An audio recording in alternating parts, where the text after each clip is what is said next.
Donc, au niveau intérieur, je continue, j'avance parce que je vois l'heure qui tourne. Nourrir son énergie profonde en automatique ou presque. Ça, c'est tout ce qu'on va voir ensemble. Donc, tout d'abord, nourrir cette énergie profonde en automatique. J'ai pris l'image du panneau solaire. Tu es un panneau solaire. En gros, il faut que tu t'exposes, c'est ce que je disais avec les câlins, à des sources d'énergie qui vont te remplir, que ce soit la nature, le soleil, les câlins, c'est la même chose.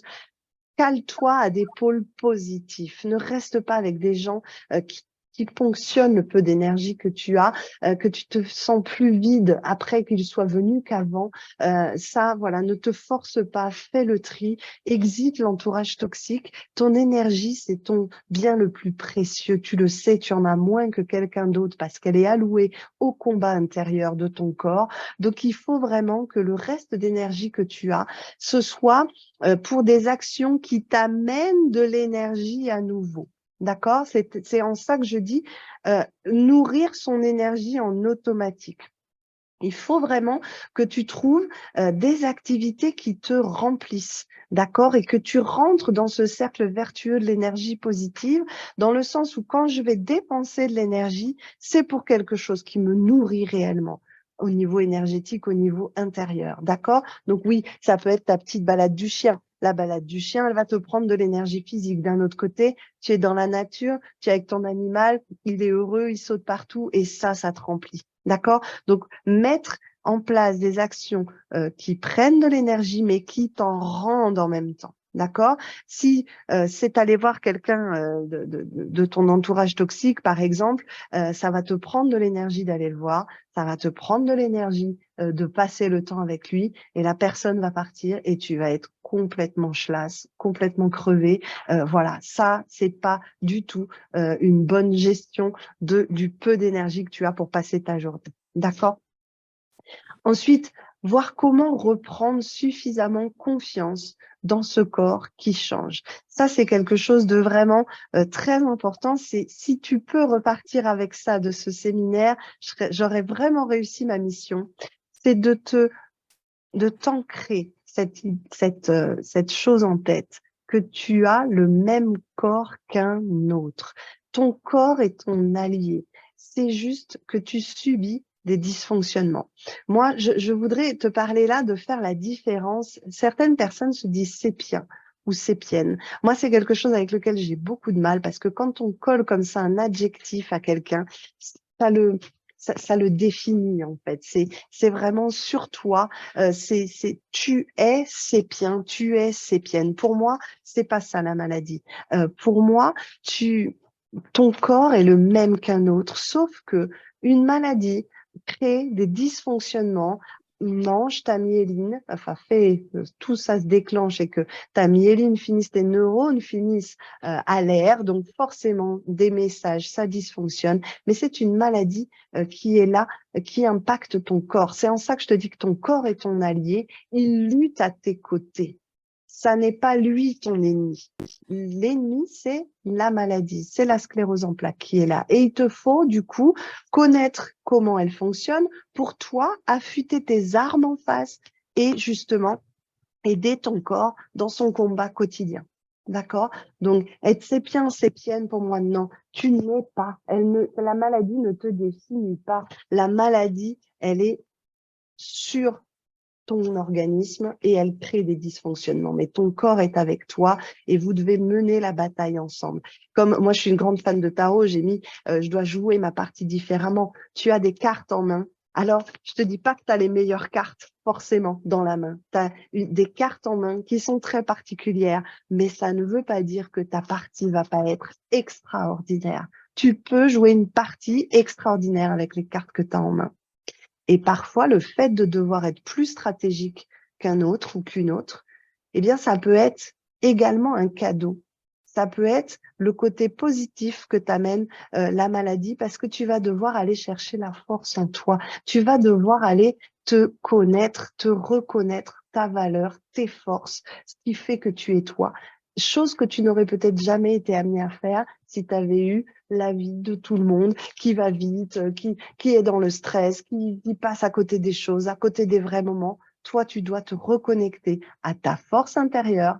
Tu es obligé, la maladie t'a mise à terre. Tu es obligé de ça. Mais par contre, ça peut être un grand cadeau de découverte de toi-même. C'est la petite idée que je veux t'insuffler là derrière l'oreille. Donc, fais de ta vie une vie riche de sens. Trouve un sens à ce que tu vis. Il y a forcément un sens à ce que tu vis. La maladie est forcément là pour t'apprendre quelque chose sur toi. Et c'est là-dessus qu'il faut aussi voilà, compter. La motivation versus la connexion à un but profond. Je le disais, si tu attends d'être motivé, si tu attends que ça tombe, bah, je te le dis tout de suite, ça risque de jamais venir. Parce que la motivation, c'est pas inné, ça tombe pas du ciel comme ça.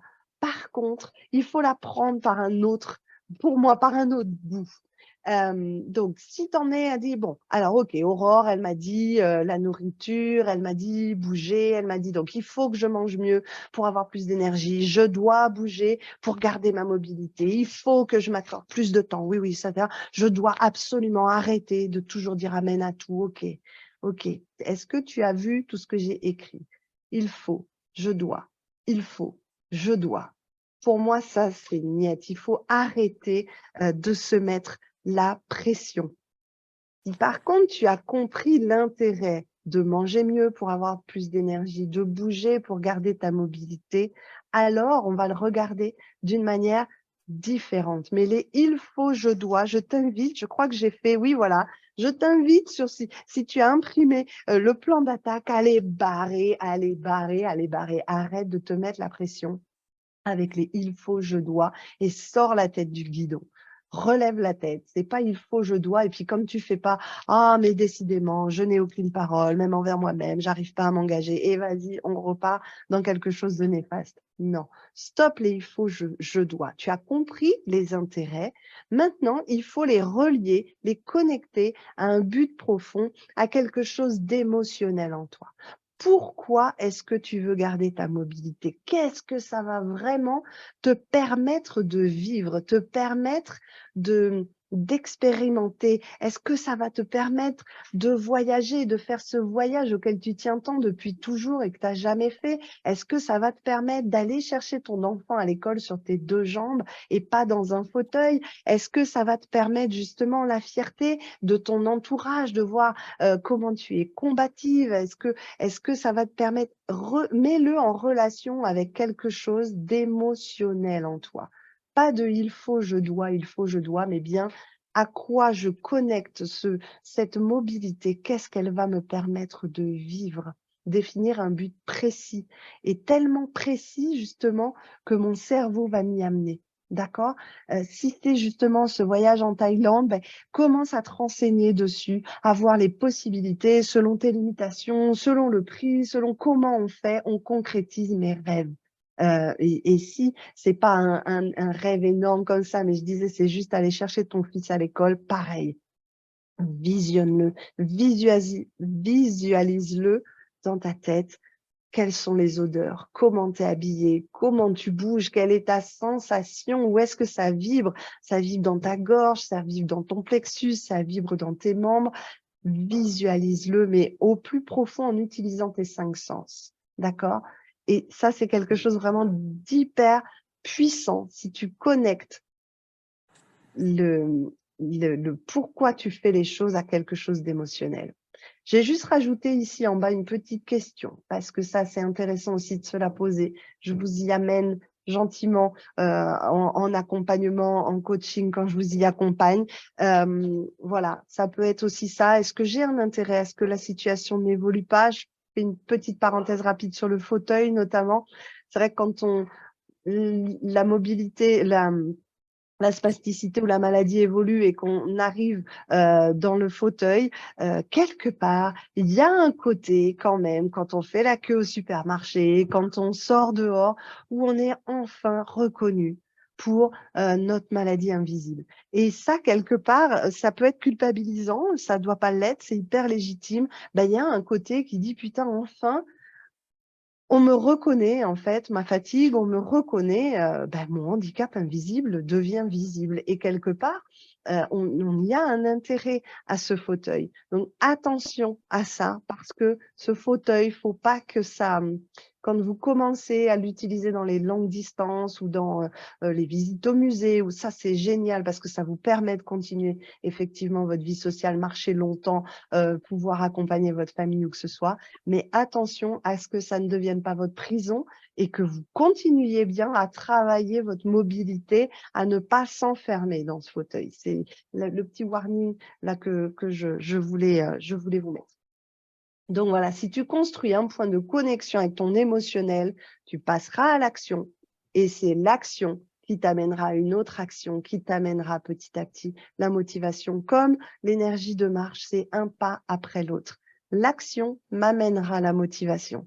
Et c'est pas attendre d'être motivé pour agir, c'est l'inverse. C'est parce que tu vas agir, tu vas ressentir les bienfaits, que tu vas être motivé à agir encore plus.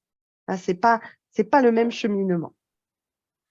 Donc, au niveau intérieur également, pourquoi, je le disais tout à l'heure, travailler son parcours et ses blessures? Quel est l'intérêt à ça?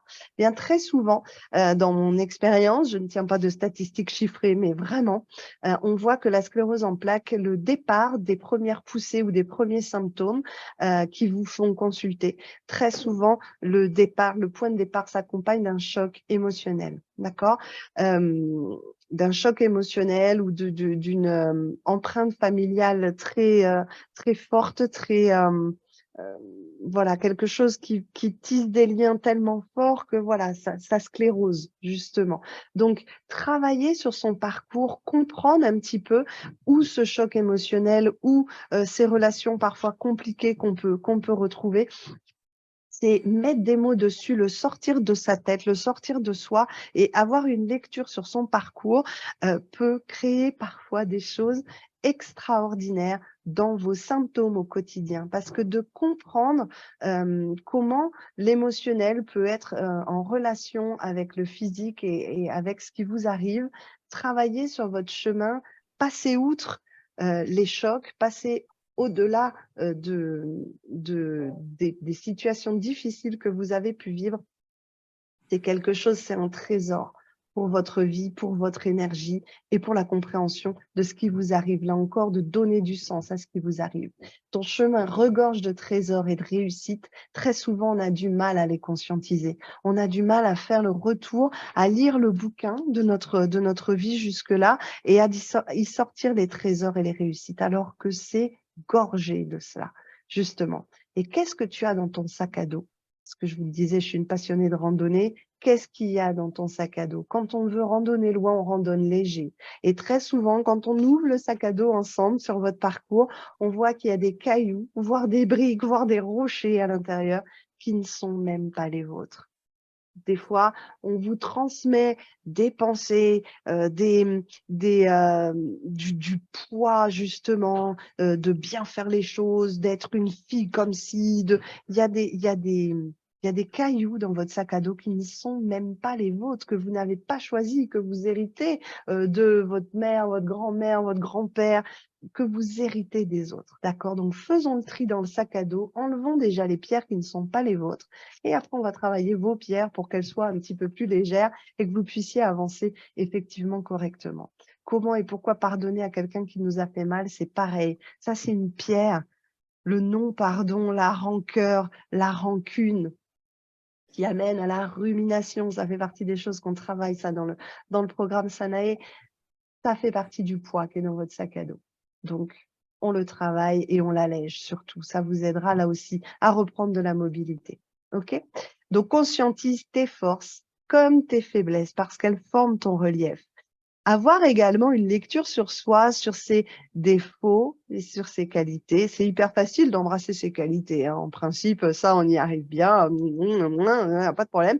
Par contre, embrasser ses défauts, c'est quand même autre chose. Si tu arrives, parce que toute médaille a son revers, je fais ce mouvement très souvent, si tu arrives à embrasser justement tes qualités comme tes défauts, tu vas voir que là, tu touches l'unité, tu touches vraiment ce qu'on appelle l'épanouissement personnel parce que tu t'aimes autant quand tu trébuches que quand tu réussis. Et ça, c'est quelque chose de, voilà, de très porteur, là encore.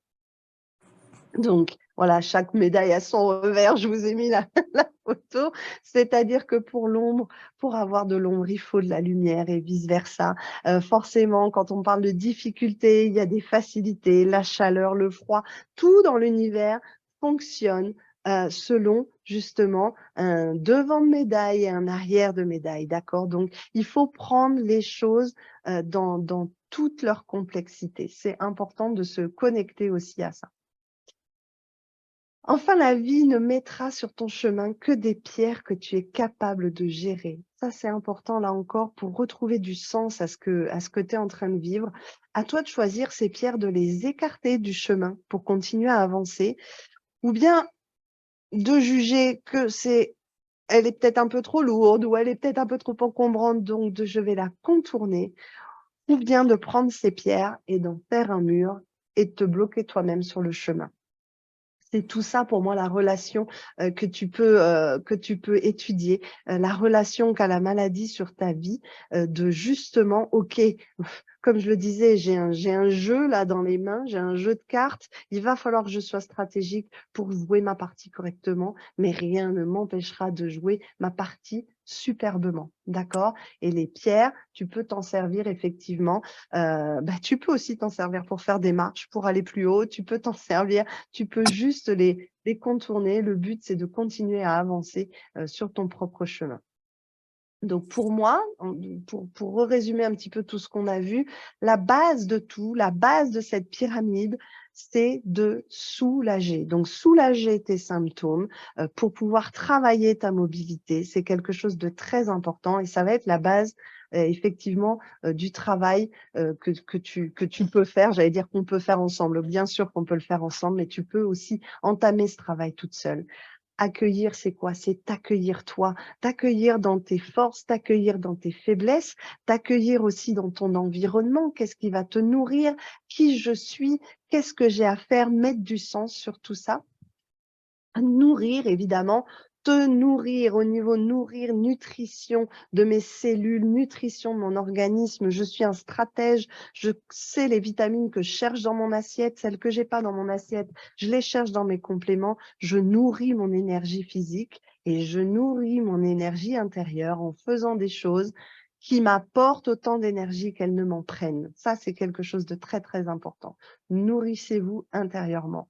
Autonomiser, tu es 80% de la solution. Ton kiné, oui, ton suivi neuro, bien évidemment, tout ça, oui, mais toi, tu as 80% de la partie à jouer, d'accord? Donc, ta mobilité, ton temps, t'accorder du temps, t'accorder de l'amour, t'accorder de la valeur, ça, c'est très important aussi. Tout ça, ça va te permettre d'autonomiser tes pratiques de soins. Donc, on l'a vu, Francisca, je te laisserai regarder le replay sur la première partie. C'est très important que tu t'offres ce temps et du coup, t'épanouir, trouver un sens à tout ce qui t'arrive et trouver cette liberté de chemin intérieur va t'amener ta mobilité extérieure aussi. Et tu verras que les embûches aussi, tu vas les vivre vraiment différemment. Donc voilà pour moi le chemin parfait que tu peux toi aussi entreprendre, te réconcilier avec ton corps et prendre soin de lui au quotidien. D'accord, donc là maintenant, tu as en main le plan d'action concrète. On a vu toutes les sphères que tu peux effectivement activer. Tu vois dans quelle direction orienter tes pensées pour qu'elles t'apportent la motivation, l'envie d'agir, le passage à l'action, qui est vraiment, voilà, tu peux regarder tous les séminaires que tu veux, tu peux écouter tous les grands professeurs, les grands médecins ou les petits coachs. C'est pareil, tu peux écouter toutes les informations que tu veux. Si tu ne passes pas à l'action, il ne se passera rien. D'accord? Donc, j'ai nommé ça l'intérêt du coaching parce que forcément, je vois bien que être accompagné dans la vie, c'est quand même différent que de faire les choses seul. Donc, sortir de cette solitude, te sentir accueilli dans qui tu es, dans ce que tu vis, faire partie d'une communauté qui comprend complètement ce que tu vis, être accompagné pas à pas. Quand ça va, OK, on conscientise les victoires. Et quand ça va pas, eh bien, on te recueille et on te ressoulève. Ça, c'est quelque chose de très important. T'aider aussi, avoir un regard extérieur sur ce que tu vis, sur ce que tu as vécu, c'est pour t'aider à relire ton parcours, conscientiser tes forces, tes victoires et être et rester dans l'action. C'est tout ça aussi, être accompagné par quelqu'un. Et c'est aussi pour ça que je veux que tu y penses parce que là encore, tu mérites le meilleur. L'intérêt du coaching, en gros, ça va être d'aller plus vite, d'aller plus loin et d'aller même plus profondément, notamment dans la lecture du parcours. C'est quand même plus facile quand c'est quelqu'un d'extérieur qui t'aide à y voir plus clair. Donc, tout ça, c'est l'intérêt de l'accompagnement. Tout ce qu'on a vu ensemble maintenant, tu peux le faire seul. Évidemment que tu peux le faire seul. C'était l'intérêt aussi de ce séminaire, c'est de te faire comprendre que toi, tu as tout en main et que tu peux faire ça seul. Maintenant, moi, ce que je te propose, si tu le souhaites, donc j'ai plusieurs programmes différents, notamment Sanae, hein, c'est soulager, accueillir, nourrir, autonomiser les pratiques de soins et s'épanouir. C'est un gros programme d'accompagnement qui se déroule sur 4 mois. Là, on est vraiment chaque semaine ensemble, en groupe, etc. C'est mon programme phare, mon programme chouchou, vraiment le plus complet. Maintenant, j'ai plein d'autres programmes sur la nutrition, sur la routine matinale que je pourrais te proposer. Donc, ce que je te propose, ça dépend de là où tu en es. Ça dépend de ce que tu veux faire.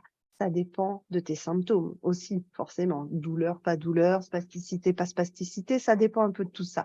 Chaque cep étant unique, voilà, trouver les solutions adaptées de manière générale, c'est pas le mieux, c'est pas le plus adapté. Donc, je te propose, si tu veux, qu'on s'appelle, prendre rendez-vous. Donc, je vais mettre, hop, je vais arrêter le partage d'écran, hop, pour mettre mon lien du coup de rendez-vous. Si tu vois ce séminaire en replay, à ce moment-là, tu auras le lien pour prendre rendez-vous avec moi en dessous. Mais vraiment, le but, c'est de parler ensemble, d'adapter vraiment mon conseil à ta situation. Le but du jeu, c'est vraiment d'adapter mon conseil à ce que vous vivez vous, voir les solutions qui s'offrent à vous en autonomie ou avec moi. Ça, ce sera un choix à faire. Et puis voilà, c'était ce que je voulais vous proposer, vous offrir cette demi-heure ensemble au téléphone pour parler de votre cas précis. Voilà. Il faut dire encore une fois que la force, elle est en toi. Le pouvoir d'agir, il est en toi.